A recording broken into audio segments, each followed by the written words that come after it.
সবাই খুশি হবে। আপনার বন্ধুর ছবিটা এভাবে ইমোজি বানিয়ে ঈদ মোবারক উইশ করেন। চলুন প্রসেসটা দেখিয়ে দেই। এই কাজটি করার জন্য আপনাকে প্রথমে হোয়াটসঅ্যাপ ব্যবহার করতে হবে।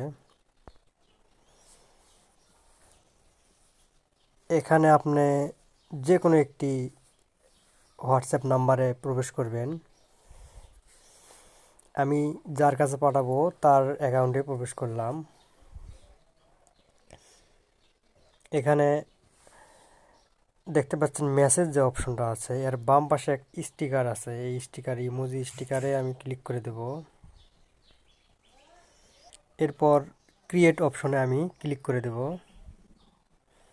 এখান থেকে আমি একটা সুন্দর একটা ছবি বা পিকচার আমি সিলেক্ট করে নেব। আমি এই ছবিটা নিয়ে নিলাম।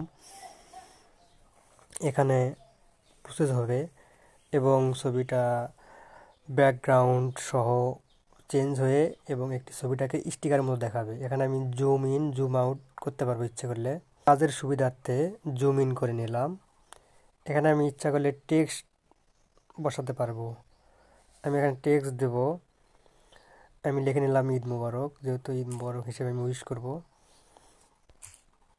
ঠিক আছে, আমি ইচ্ছা মতো যে কোনো জায়গায় বসাতে পারবো। আমি এখানে দিলাম, একটু বড় করে দিলাম, পাটা ঢেকে দেই। হ্যাঁ, ঈদ মোবারক দিলাম। আমি ইচ্ছা করলে এটার কালার চেঞ্জ করতে পারবো। এই যে ডান পাশে যে কালার পিকারটা দেখতেছেন, এখান থেকে আমার কাছে এই কালারটাই ভালো লাগলো, আমি এই কালারটি ব্যবহার করব। এবং আমি এখান থেকে এই ছবিটাকে আমি সেন্ড করে দেবো ওই অ্যাকাউন্টে। দেখবেন এই ছবিটা স্টিকার হিসাবে এবং ঈদ মোবারক উইশ করা হলো এবং স্টিকার হিসাবে সেখানে তার অ্যাকাউন্টে চলে গেল। ধন্যবাদ সবাইকে। যদি ভিডিওটি ভালো লাগে অবশ্যই লাইক কমেন্ট করে জানাবেন। ধন্যবাদ। ঈদ মোবারক।